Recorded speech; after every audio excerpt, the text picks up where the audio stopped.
Hello, my beautiful people. This is my attempt at, again, winging it, speaking off the cuff, and hopefully I can keep things straight.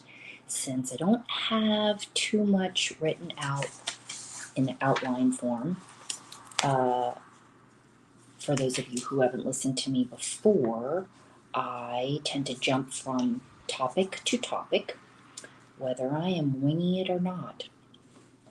So the main reason, though, I wanted to jump on here today, I mean, there's always an update of some sort of something, but I had made a comment that I was going to make some recommendations, not make some recommendations. I had watched a podcast by Shawn Ryan, in case some of you don't know, former like Navy SEAL. I've only seen like a couple of his shows, and I made a comment or um, it was my observation for watching it about 30 minutes. It was kind of too slow for me about Shawn Ryan's directness, which I thought was funny. So basically, he's interviewing this guy, Dr. Dan Schneider, who he's labeling as an expert in the field of all the exorcisms and things that he has done, people that have been possessed. Okay, so I wanted to talk about that a little bit today, of basically what I wanted to say, and it wasn't really a whole lot. It was just pretty much that. But I did write some things down for that. Also, I wanted to say, do you love my Sak Yant? So, for those of you that don't know, this is like a very sacred tattooing, sacred mantras and different things, designs. I guess maybe is the best way to put it, but it's a very sacred protection type of stuff from Thailand. You'll see a lot of this on Muay Thai, like anything related. But it was, you can look it up as you if you want to know the history of it. But a lot of people, like Angelina Jolie back in the day, made it popular with her. I think it's actually Cambodian script on her shoulder, and then it caught on as a trend during that time. And yeah, that's why you might see this everywhere. Basically, it's very spiritual, like ancient text, sort of different designs and different prayers for protection or good luck or whatever it is. So I think it combines both old Pali transcript and then also the Cambodian stuff.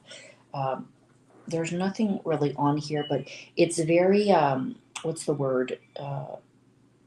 You would have to, as far as if you wanted a translation or whatever, there's lots of people that can do that, and specialty artists that do it with the hand poking. So I just love it. And then my beautiful protection amulet thing, also for good health. So that's what this is about.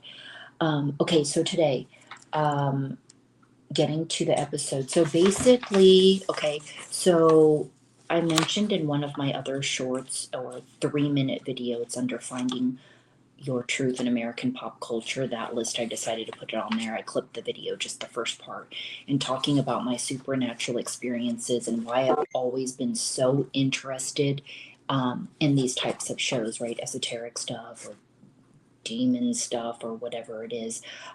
Just been intrigued ever since I was a teenager, maybe again trying to validate or, like, is this stuff real? And so I talk a little bit in there about my supernatural experiences, which most of them have happened in my sleep. Um, my other life connection stuff, which maybe could be considered supernatural, I don't really define them as such. The life's connections and, what you think about, you bring about, all that sort of stuff. I don't really consider it supernatural, but maybe it could be. So that's the interest in the show in particular. And I haven't seen many of his shows. I did like the one that he interviewed the guy from Megadeth. Okay, so all that I basically wanted to say in my comments about it is that I just thought that it was humorous, is that even this question would kind of stump me, and like, what do you mean? Is one of the things he asked him is, if Jesus died for our sins, why do we have to confess, or why do we have to go to confession? And the dude was just kind of like stumped by the question, so I was laughing about that inside myself. And then the other thing that is debatable, and I don't even know to say that it's debatable, it's something that I would add to what he said, is, and again, it's something I found humorous. So Shawn asked him, who are the people like that are either more susceptible to getting possessed, or he may have said, who gets possessed? And the Dr. Dan said two reasons: trauma and sinning.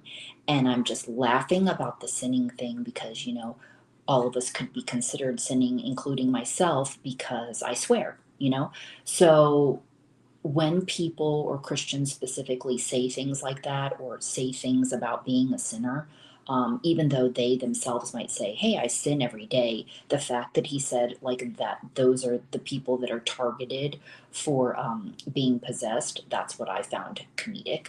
Um, Okay, so all of us, right? All of us would be susceptible, and all of us are going to hell.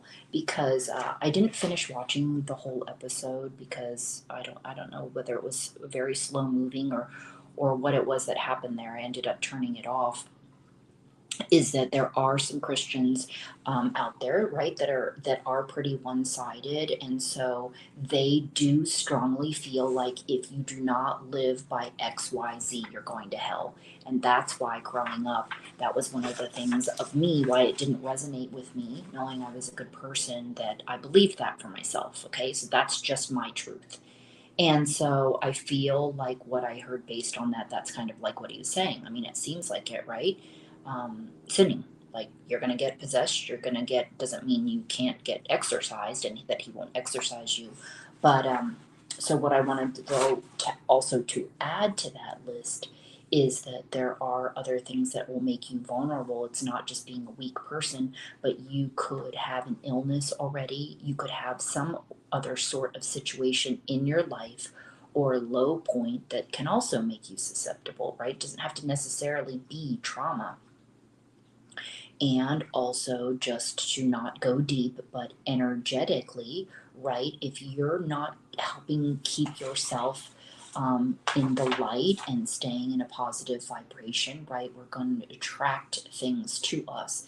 That doesn't mean, I'm going to say like attract darkness. I'm just going to say that I feel like I'm attracting darkness by being negative when I stay in those negative mental states. So that's why I have to do things like listening to specific music, or my samba music, or something uplifting for myself. Okay. So again, not getting so deep in that, um, because I could get more deep into that. I also had this list going that I haven't started yet. Actually, I think I started a few talking about certain movies and shows, and when I watch these things, there's always walkaways from them, right? It doesn't have to be a lesson, but there seems like there's always something that comes from it. So the series on Netflix, The Hunting Wives, Bar Rescue, and there was something else. And again, everybody has different perspective, different opinions. Mine just happens to come from the rural Pennsylvania girl who moved to the city, right? Country, city, country. And my observances and talking to people and clients all these years, excuse me, and also coming from such a small town. Now, there weren't like tweakers there, or, drugs weren't all over the place. Like, it was a very quiet lifestyle. You really had to do, like, be dumb and do dumb stuff as teenager to keep ourselves entertained, like going through McDonald's drive through and just doing just dumb stuff, kind of jackassery, like that show, right, with skateboarders from Westchester, which is a few hours from where I lived. So my observations of talking to people, it sometimes isn't a new thought, but it's like, I gotta talk about this because I think it's fascinating. And it's not a judgment on anybody else's lifestyle, it's just the observation. For example, people saying that they would continue to do drugs and coke and all this sort of stuff if it didn't end up, ruining their life, or, got too expensive, or whatever it is, because it was so fun. So like, I've talked to people, right? And I've talked to people that have done drugs in the past, maybe currently still do them, heavy drugs or whatever, and criminals. And it's just really fascinating to talk and hear people's stories. So that's a lot of what I share on here. And that's when I tell you there's always updates or something, because I end up talking to somebody. and asking them their stories. And so that's a lot of my life, people, especially not having much of a social life at all. I love doing stuff like this, but this is like what helps feed my soul, and I love to just talk to people in community. The last thing that I want to talk about today, not to bore you guys too much, is I feel like I never talk about my holistic background like too much, and just healing and what does that mean and whatever. But I've been having to deal with my own issues with my psoas muscle, and I know about acupressure. I know about there's all these different techniques, but I was really feeling more depressed where it's like I'm doing these things for like 2 or 3 months or 2 months, and it feels like some days are better than others. It's still, but it's like kind of not going away. So this book, just to let you guys know if you don't know, so I had never heard about it, Somatics, and this guy, I guess he was the front runner for it, maybe to say. I don't even know what years this is. Okay. Founder of the field of somatics, director of the Novato Institute for Somatic Research and Training. Okay, and it's a really funny pictures in it. So the reason I'm bringing this up is because I already know that the body holds store in our cells, right? We store these different emotions and things that we have because body mind connection, right? Psychosomatic connection. Our thoughts, everything, right? Our thoughts and then affect us inside. And you can learn about Chinese medicine and Ayurvedic medicine to teach yourself if you want to know more. But I just wanted to let you know that this exists because I didn't know about it. And there's so many things out there in self help if you want to explore. But this type of stuff also is going to help explain what modern medicine and, or I would say Western medicine, can explain. So if you ever go to the doctor, or maybe in this situation, somebody would see a chiropractor, who I love it. I love so much about them, just the finding out of what they know, because I was so judging on, I just thought that they pushed on things, and finding out like how brilliant they can be and just understanding things like this. Okay, so exploring out there, there's many different healing modalities for the body, mind, and spirit, all connected, and you just have to do them. So these are daily exercises. Some they say even just 5 minutes. I've been doing them for about 20 minutes. Just these different types of exercises that I found on YouTube. But if you are a person who doesn't want to live with pain anymore, I know what it's like to not be in pain. So for me, like this was mandatory. That's why I was getting like so upset and crying of being like, I'm doing this stuff. Why don't I feel like it's working? And sometimes the pain would be like that. And so I was like, I'm feeling like one of those people that has to get physical therapy all the time. So any sort of pain issues, um, getting assessed, uh, even besides blood tests, right? There's hair sampling, there's saliva testing, there's all these sorts of things so that you can go get tested for something, for whatever's going on in your body if you want to know, right? Some people don't want to know, but let's just say you probably are deficient in something in some area when it comes to nutrition, and so until you have symptoms, you might not even give a care. But look at all the money we're spending on products, and we don't even know if that stuff is working. So I try to look for things that have been scientifically proven, since I'm East meets West medicine.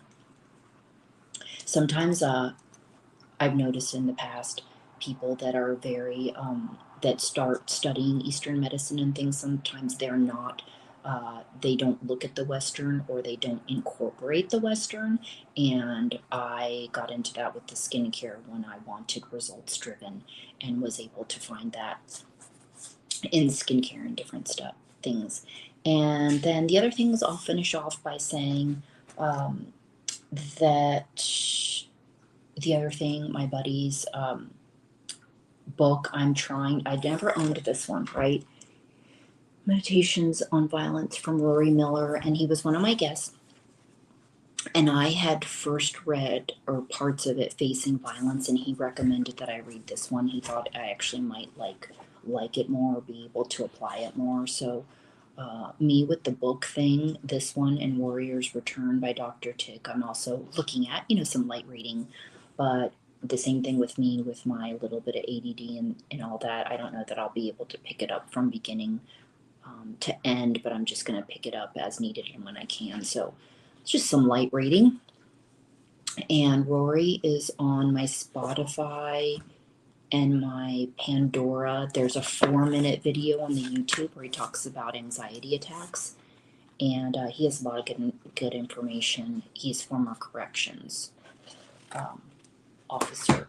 So that will be all for today, and I'm posting lots more on some spiritual stuff from my Ernest Holmes books that have helped me. And once again, there's always something to update you on and ongoing and whatever it is, but I'm not going to go there anymore in this video. So I will see you in the next video. Thanks for listening. Bye.